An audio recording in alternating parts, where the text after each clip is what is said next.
A paz do Senhor, sejam bem-vindos ao programa Educação e Fé, um programa que aborda temas da educação, assuntos da educação básica, educação no ensino médio, até de nível superior, e educação também que envolve o lar, a família, a educação que se transmite de pais para filhos, e sempre associando a fé que nós vivemos a cada dia que vem da parte do Senhor. No programa de hoje, o nosso tema é segurança nas escolas. Nesse primeiro episódio, nós vamos abordar as causas da insegurança. Nós estamos para tratar aqui deste tema com a presença de dois convidados. Doutora Andressa Prates, que é psicóloga. Paz do Senhor, doutora. A paz do Senhor, pastor. Irmã Andressa, né? Podemos dizer assim, né? À vontade. E também a presença aqui, com muita alegria de recebermos, o pastor Jones Matos. Pastor Jones é coronel da reserva, também secretário, né, de Segurança Pública, ali do município de Linhares. Já quantas vezes, pastor? Desde 2009, né? A gente saiu um pouco e retornou agora em 2017. Amém. Então, a paz do Senhor, pastor Jones. Pastor Marcos. Estamos aqui, portanto, com dois irmãos especialistas aqui nesse tema e vamos tratar tão importante, uma vez que permeiam, né, muitas vezes o ambiente escolar, as causas da insegurança. Bom, então, para abrirmos aqui o nosso debate, eu vou fazer uma primeira pergunta aqui ao pastor Jones. Quais são, pastor, as principais causas hoje de insegurança nas escolas? Paz do Senhor, irmãos, é um prazer, né, pastor Marcos, a gente poder participar, né, de um debate tão importante. Verdade. Que tem afligido tantas famílias, né? Hoje é uma grande preocupação dos pais em deixar os seus filhos ir para a escola, né? Mesmo até na questão, até a gente pode dizer aí nos CEINs, os colégios para crianças pequenas, né? A gente viveu isso, tem vivido isso em Linhares, que é essa questão da segurança lá. E o que a gente observa, na verdade, hoje é uma disseminação de fake news, né? Principalmente, isso traz um grande prejuízo, né? Porque muitas vezes um acontecimento, esses dias numa escola nossa, uma escola nossa lá, alguém, uma das professoras, porque entrou uma pessoa aqui com uma arma e tal. Quando a gente foi apurar, na verdade, o rapaz estava lá no mercado e era uma arma de brinquedo, não estava nem próximo da escola, né? Então, as causas de insegurança na escola hoje, a gente vê essa questão dessas informações, né? A questão hoje dessa desagregação familiar, que é um fator extremamente importante, né, para que você mantenha essa segurança, né? E a outra coisa, muitas vezes, são a questão da violência, a questão do bullying, né? São assuntos assim, extremamente importantes. A questão do próprio assédio, né? Que a gente chama de assédio moral, né? Isso traz um grande prejuízo também, né? Então, nós temos uma grande evasão escolar, problemas sérios hoje no próprio conhecimento dessas crianças e adolescentes, principalmente dessa faixa etária de 5º e 6º ano, né? Quando as crianças, os adolescentes, eles estão mais propensos, né? A referência deixa de ser a família, doutora Andressa, né? A referência não é mais a família, a referência passa a ser os amigos. Então, muitas vezes você vai levar um filho na escola, né, quando a mãe vai dar um beijinho ali, ele fala: mãe, eu estou pagando mico aqui, né? Então, isso é uma causa também que gera violência, porque o próprio colega que passa a ser a referência dele, né? Então, isso é extremamente importante. Eu quero aqui agradecer a Deus, né, por essa oportunidade, pastor Marcos, pelo convite que o senhor nos fez, né, dessa participação, porque é um tema atual e um tema que tem, assim, afligido muitas famílias. Agora, pastor Jones, o senhor mencionou aí algumas causas, né? E eu acredito que o público que nos assiste, nossos telespectadores, pode, muitas vezes, necessitar de uma explicação. Por exemplo, o senhor mencionou uma das causas como bullying.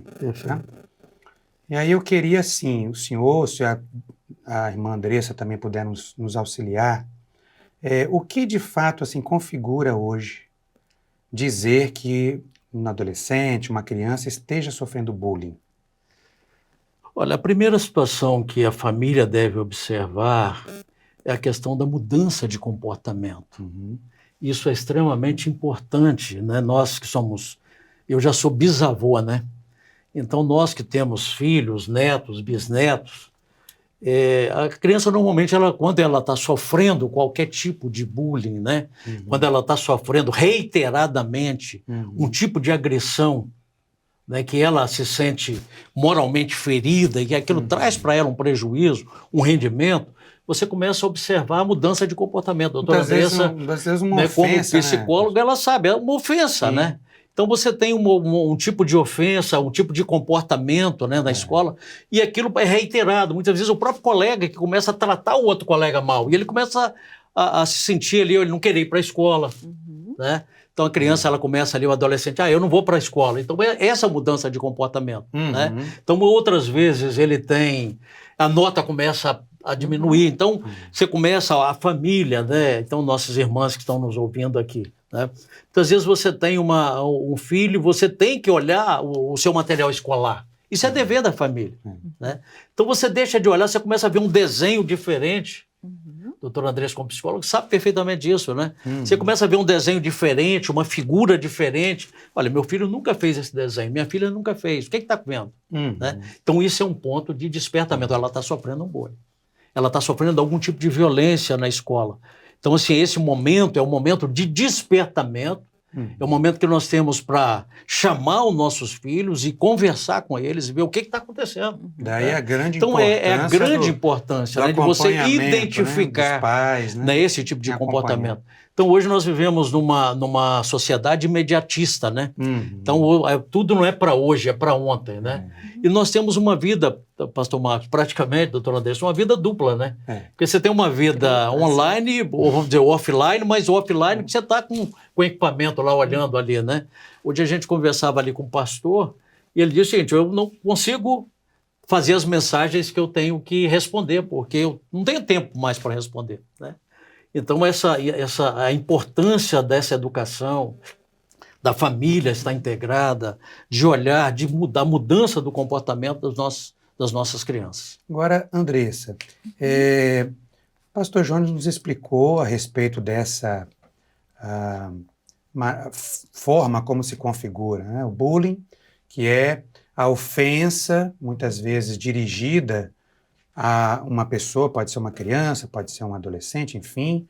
Muitas vezes, no nosso caso aqui, nós estamos trazendo para o ambiente escolar, e que essa prática reiterada é que configuraria, né, o bullying. Mas, agora, trazendo para o seu conhecimento, que é o lado mais ali da psicologia, como que os pais, né, que sinais, ou talvez comportamentos, de que maneira os pais podem identificar que os filhos estejam, muitas vezes, sendo vítima de bullying? De repente, ele não quer mais.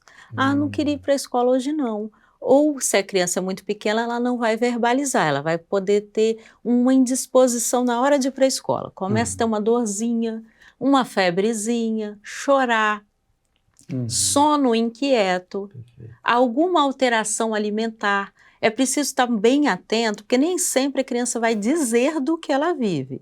Muitas vezes ela vai apresentar para uma forma não verbal, ok? Então é preciso conhecer a criança para você saber, olha, ela sempre faz assim e hoje está sendo diferente.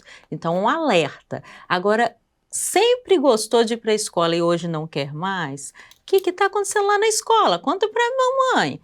Me conta lá, como é que foi? E se responder assim, foi tudo bem, significa que precisa de muita atenção. Foi tudo bem, é pouco demais para alguém que passou 5 horas fora de casa. Então, foi tudo bem, precisa sentar e conta. Conta para mim, então, o que a professora falou? E aquele colega? Como é que é o nome daquele colega meu? Você já me disse? Tá, o que ele faz mesmo? E aí, o que você... Começa a investigar. Que é demonstrar interesse sobre o que a criança vive. Muitas vezes nem a criança tem essa palavra para dizer do que ela vivenciou. Às vezes ela não vai falar, eu estou sofrendo bullying. Ela não sabe nem o que é isso. Ela não vai dizer assim, mas ela vai dizer de um incômodo, alguém falou alguma coisa que eu não gostei, puxa, sempre aquele que eu falo, aquele coleguinha fala também. Às vezes fala criticando a resposta que está sendo dada, aí eu já nem pergunto à professora. E isso é um dos indicadores. Você pergunta à professora quando você não entende? Por quê? Porque se ela não se sente à vontade na sala de aula, ela começa a silenciar. Ela não vai fazer a pergunta para não se expor. Você brinca com quem no recreio? Você brinca no recreio? De que é que você brinca? Como é que foi o recreio? Que aí você vai sabendo o que ela está vivenciando enquanto você não a vê. E não só pela perspectiva da escola. Porque muitas vezes o bullying ele acontece fora do olhar do adulto. Porque você tem 3 atores na cena do bullying. Um é o algoz, o agressor, né? Aquele que age humilhando o outro, ofendendo, violentando, e a vítima, a plateia. É preciso essa tríade para configurar a cena do bullying. Quem age precisa ser visto, exibindo agir. Ele precisa que as pessoas percebam que ele humilha alguém. Não vale só falar no ouvido, falar alguma ofensa, algo que deprecia aquela pessoa, entende? Então, é preciso essa cena ser montada. Às vezes o professor não consegue estar atento a isso. Alguns sinais acontecem, muito tumulto ou muito silêncio. Tudo que é muito sobre criança é um alerta. Comeu muito, mas por que tanta comida assim? Pode ser uma reação de uma emoção muito forte. E ela está compensando a comida. Alguma mudança vai comparecer. Mas veja bem, só dá para eu saber que a criança está mudando se eu conheço bem. Exatamente. Senão essa mudança vai passar despercebida. E só dá para eu conversar sobre isso se eu sempre converso. Porque sentar tal dia que eu estou vendo ele mais quieto, mais isolado, mais agitado, mais inquieto, mais chorão, desobediente, para conversar não vai ter acesso à informação. Então é preciso uma construção de uma relação próxima e íntima e de confiança com os pais. E a criança, ela tende a ser muito sensível à reação do adulto para obter confiança. É fácil perder a confiança da criança. Primeiro ela confia em quem ela ama, daqui a pouco, se ela perceber que você está sempre ocupado, sempre você tem mais o que fazer do que ouvi-la. Ela começa a perceber que você está conversando, mas o celular está ali, está atendendo, mas ela começa a retrair, não quer incomodar, porque quando eu falo de mim eu incomodo. Ela começa a se retirar. Mas eu nem vi, a gente sempre conversa. Mas conversa sobre outra coisa, não sobre ela. E é importante, quando conversar com a criança, conversar sobre a criança, ok? Tem que ter esse cuidado. Depois a gente fala um pouquinho mais sobre o diálogo lá na frente. E aí eu lembrei daqui da seguinte situação, pastor Jones. Os pais percebem essas mudanças de comportamento ao terem essa sensibilidade, perceberem e observarem que pode, o filho, a filha, está sendo vítima muitas vezes ali de bullying, ao detectar que de fato ocorreu. Vamos supor que investigaram e chegaram à conclusão que de fato houve o fato, né? Qual é o conselho que a gente daria no caso? O que os pais devem fazer a partir daí, né? Quando descobre que aconteceu o fato? Você tem 2 situações extremamente importantes, né? Você pode acionar a própria direção da escola, né? Os professores, alguém que esteja ali, a coordenação, né? Para que ele possa fazer um acompanhamento, né? Desse seu filho ali, e até mesmo procurar saber o que realmente aconteceu, né?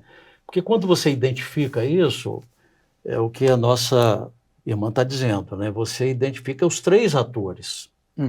Né? Quem é o que está fazendo isso? Né?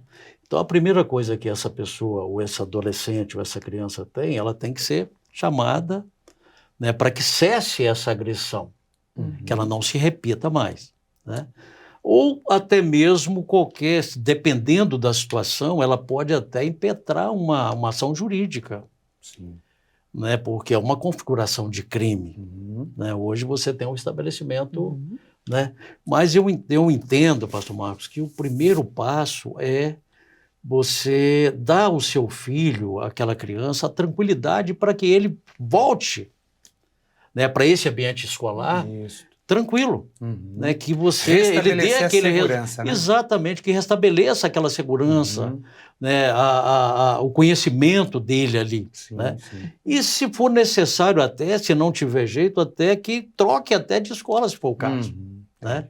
Porque uma vez, dependendo da gravidade desse bullying ali, né, ou que é uma violência reiterada, isso pode trazer um prejuízo e ele pode não se sentir bem naquela sala, Uhum. né? Então, são coisas que têm que ser avaliadas com carinho pela direção da escola, pela família, né?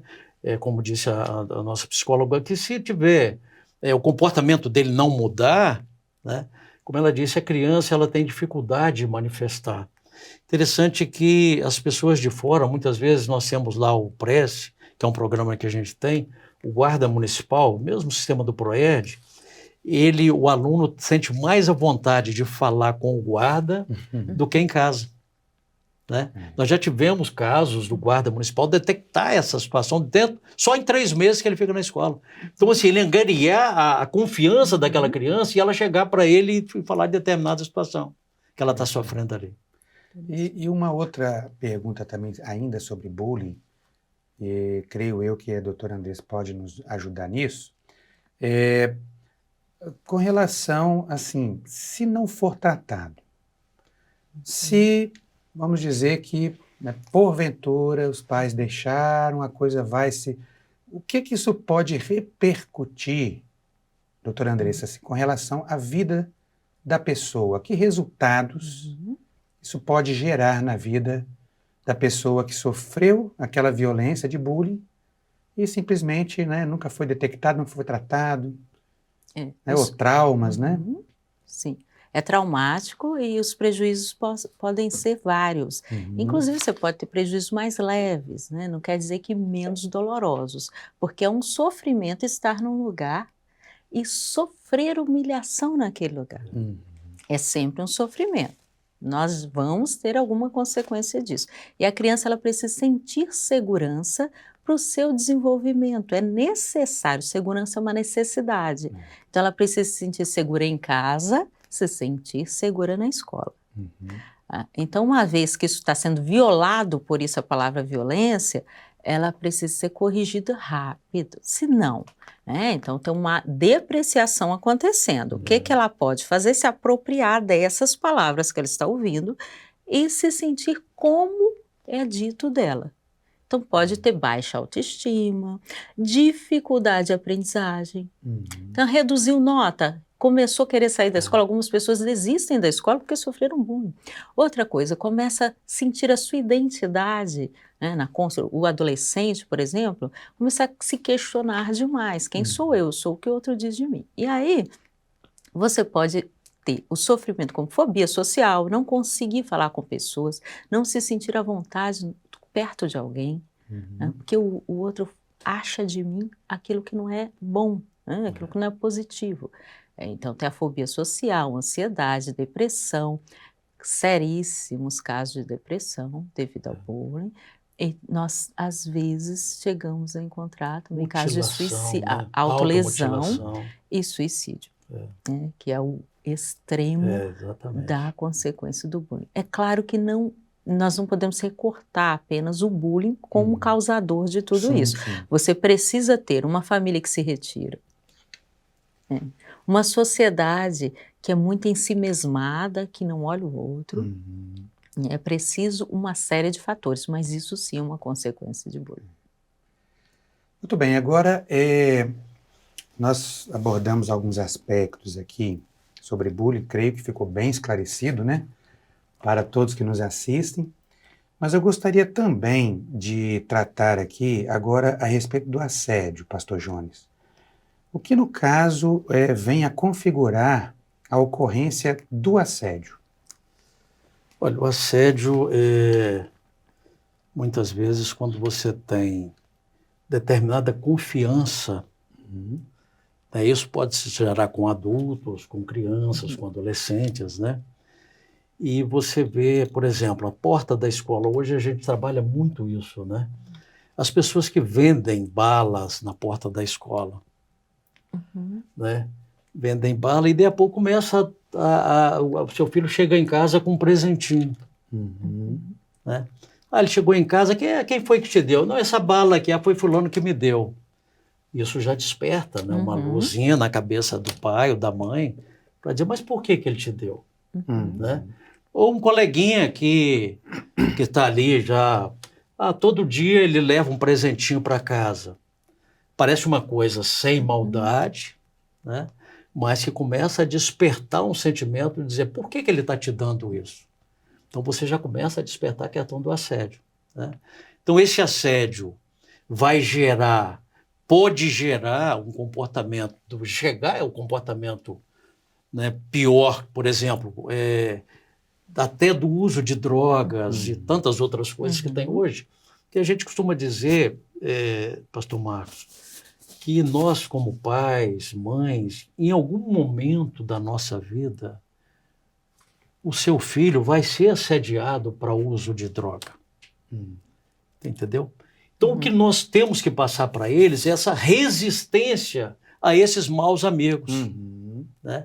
Que o assédio é um mau amigo. Então, ele tem que começar a identificar quem são os meus amigos verdadeiros, quem são os maus amigos. Né? A gente usa até um termo lá na aula, do amigo da onça, né? E é uma coisa interessante, pastor Marcos, que a gente coloca nas aulas que os guardas dão lá, tem a planta carnívora e tem um sapinho que nós colocamos como inocêncio, né? Então ele vai pulando, depois ele pula numa planta daquela e fica ali, ele acha que aquilo é cômodo, né? Então muitas vezes é um assédio ali, aquela coisa bonita, boa, né? É um presentinho aqui, é uma coisa ali, quando na verdade a finalidade é o quê? É fechar. Né? Então é importante que a gente identifique isso na vida dos nossos filhos, né? Para que não gere depois um comportamento ou que gere um problema mais grave na vida deles. Existe também o caso do assédio moral, né? Perfeitamente. Também, né? Que na verdade o assédio moral ele gera depois até o próprio bullying, né? Dependendo da situação, né? Porque essa reincidência dele, né? Ele pode gerar isso. E até hoje a gente tem muita preocupação, pastor. Muitas vezes as famílias, elas deixam, né, os filhos, uma adolescente aí de 12, 13 anos, vai dormir na casa do colega, né? Convida, é só um dia, é só uma noite, né? Vai passar ali. Os pais têm que estar muito preocupados com isso. Né? O acesso hoje às informações, à tecnologia, muitas vezes você tem um controle na sua casa. Mas será que a outra família tem esse controle lá? Né? E ali vai gerar um tipo de assédio, um tipo de comportamento, né? E vai trazer um grande prejuízo. Né? Agora, perguntar aqui a Andressa, da mesma forma, né, como nós perguntamos sobre o bullying, com relação a identificar sinais de que os filhos possam estar sofrendo o assédio. Que tipos de sinais que, né, podem ser identificados ali na vida dos filhos? Os mesmos do bullying ou já a gente poderia dizer que seriam outros também? Como o assédio ele é mais sutil, como o pastor estava explicando, o assédio não começa humilhando, ofendendo, não assusta. O assédio ele atrai. Ele é atraente, então né? tem que ser mais atento ainda, porque pode aparecer os presentinhos e podem aparecer os novos amigos. Sim. É sempre bom perguntar sobre o novo amigo. Que idade tem esse amigo? Não é? Porque uma criança de 13 anos não tem um amigo de 17. É verdade. Quem é esse amigo? Onde é que você encontra esse amigo? E quem mais dele? Conta pra mim. Mas não assustando, porque senão ele esconde o amigo, né? Ele vai proteger o amigo. Mas ele é bom nisso? Conta pra mim. Ele joga bem. Ele tira notas boas, às vezes admira, começou a admirar alguém, porque o assediador quer admiração, ele tem um poder. Se tem um assédio, configurou o poder sobre o outro. Senão não tem assédio, tá bom? Então tem alguém que tem poder e o outro que está submetido a isso. E que não percebeu isso ainda. É preciso ser mais detalhista no escutar a criança. Os ganhos e também os privilégios. Sempre seguro o meu lugar, guardo o lugar para mim. quer que eu sento do lado dele. Pode ser um bom amigo, mas deixa eu traz aqui em casa, vamos comer pipoca, né? Vamos conhecer esse amigo, vamos conversar com ele para ter certeza Ou que essa se trata... amiga, né? Para ter certeza de que se trata de uma outra criança e que está tudo bem. Agora, outra curiosidade que eu acho interessante nós abordarmos aqui seria um outro lado da moeda também, né? A gente falou aqui dos filhos, nossos filhos, ou dos pais que nos assistem, enfim, serem vítimas. Mas será que às vezes pode acontecer o inverso, né? Como lidar quando nós somos chamados, olha, seu filho está praticando bullying, né? Ou seu filho, muitas vezes, né, gerou aquele tipo de assédio que acabou provocando bullying, né? Então, assim, que conselho nós podemos dar a todos aí, nossos telespectadores, como saber lidar, né? Porque a princípio a gente tem aquele posicionamento da defesa, né? Não, meu filho não faz isso, né? Minha filha não... Mas, assim, como saber, como agir, né? Num caso como esse. Também não é claro, acredito eu, né? Não sou especialista como a doutora Andressa, não seja o caso também de usar ou seja, de algum tipo de ofensa ou tratar de forma truculenta o filho por isso, mas, né, talvez um diálogo, né? Mas o que a senhora nos daria, Andressa, aí como, assim, dica para saber tratar quando é o caso dos nossos filhos, às vezes, estarem, ou às vezes junto com outros coleguinhas, eles praticando bullying? Quando A deprecia B para se sentir bem, eu sei que A não vai bem.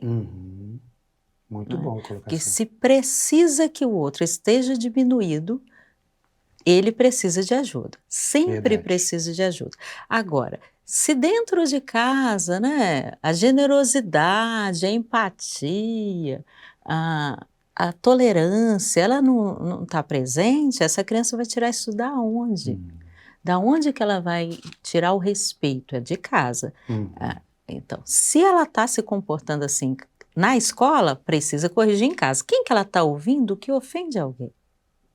Quem que ela está vendo diminuir alguém? Que horas que ela percebe que é possível descarregar raiva no outro? Primeiro, antes de corrigir a criança, vamos olhar para a gente. Como é que a gente se trata como modelo de tratamento para essa criança? Ele é calmo, ele é tão tranquilo, não espera, nunca xingou em casa. Como assim xingou? Sim, ele nunca xingou, mas ele não está ouvindo ninguém falando assim com o outro. Como é que ele vê as discussões entre os pais? Que tipo de diálogo se coloca entre os adultos? Porque às vezes está esperando que a criança fale assim com o irmão. Não, ela só está assistindo os adultos se tratarem. Chega lá, ela representa isso.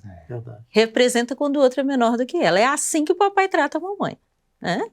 É desse jeito que eu trato. Muitas vezes até se caso, né, nós fomos procurados pela direção da escola ou por alguma autoridade nos informando a respeito disso, de fazer uma reflexão, né? Fazer uma revisão sobre a família, sobre o lar. Sobre as condutas, é bom rever. Mas algo que é muito importante e que a gente sempre quer, né? Como é que eu faço para prevenir tudo isso? Me dá só uma moeda aí que eu dou jeito em tudo. A empatia vai favorecer o comportamento de generosidade e de respeito. Por quê? Porque quando eu entendo que o outro, não é que eu me coloco no lugar do outro, é que eu consigo entender que o outro dói como dói em mim. Por que é que eu provoco a dor nele? Então, é preciso estar sendo desenvolvido em casa um diálogo sobre isso, entre os irmãos, entre os familiares, para que na escola ele saiba se comportar. Apareceu na escola, não entendi de onde vim, vamos embora conversar com ele, tem alguma coisa a vir. Às vezes é uma reprodução de comportamento. É possível que seja um outro fator? Sim, a dificuldade, por exemplo, de lidar, algumas crianças recebem excesso de atenção. Chega na escola, ela não tem esse lugar de centro, não é? Porque as pessoas não estão prestando atenção nela. Às vezes em casa ela lida com alguém que está o tempo todo falando nela, falando com ela.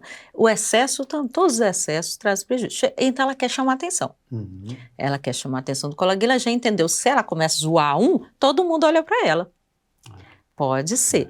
Outra coisa, ausência de atenção. Então os pais não prestam atenção, mas quando ele faz isso na escola, aí os pais vão na escola. Uhum. E não outros momentos. Então isso vai aparecer mais. Outro fator é a criança que não tem limites claros, limites bem definidos, que não é a mesma coisa que dá bronca na criança. Então, chega na escola, ela ainda não entendeu que o direito dela termina quando o do outro começa, que o lugar dela sentar é o lugar de ser sentado por ela, não tem que sair daí toda hora, que o corpo do outro é o corpo do outro. Eu não acesso sem consentimento. Eu não digo o que eu penso para o outro simplesmente porque pensei. Não me autorizo isso. Esses ensinos vêm de casa por discurso e modelo, principalmente. Aí sim você tem um comportamento corrigido. Junto com a escola, tá? Dá uma olhada nessa aula que acontece. Sempre acontece na aula da disciplina, tá? Vamos embora conversar com esse professor. O que está acontecendo mais aí? Muito bom. Uma coisa importante, pastor Marcos, é a participação da família na escola.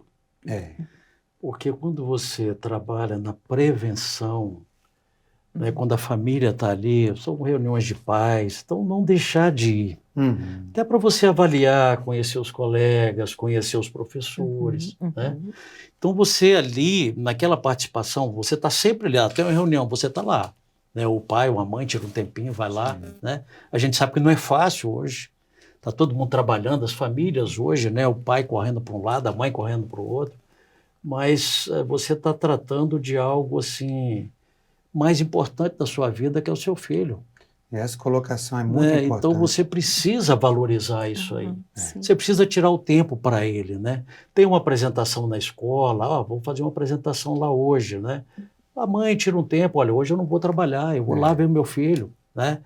Vai ter uma aula diferente, que eu vou levar alguma coisa. Né? O pai, olha, hoje é você que vai. Né? Então, essa integração entre a escola e a família, né? Essa empatia que a professora, que a doutora está dizendo até, não é só empatia entre pessoas, mas entre as famílias e a escola. Né?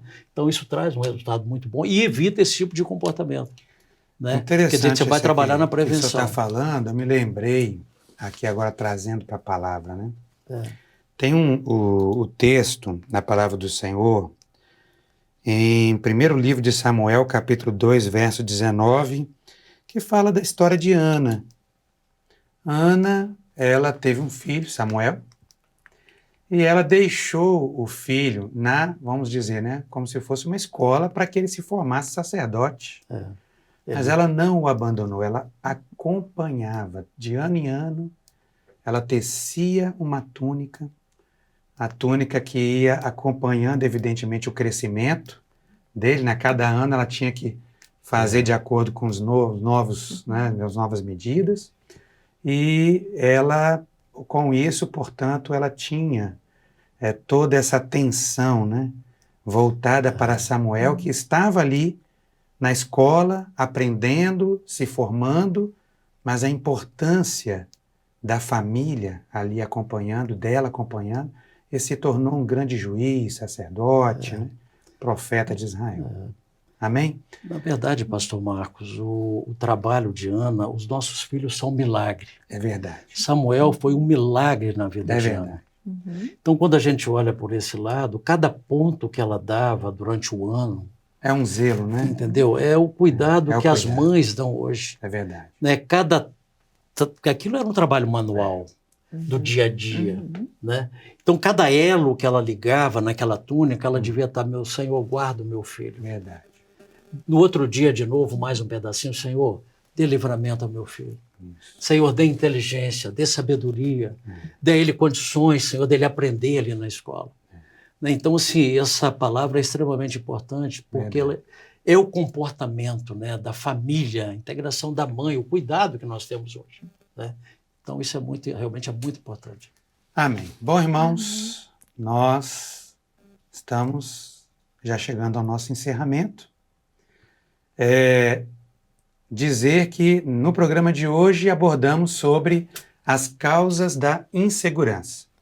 E no próximo episódio, nós vamos dar continuidade a esse assunto, tratando sobre as prevenções, né? Ou seja, como prevenir para evitar. Pastor Jones, a paz do Senhor. Paz do Senhor. Até o próximo episódio. Doutora Andressa também.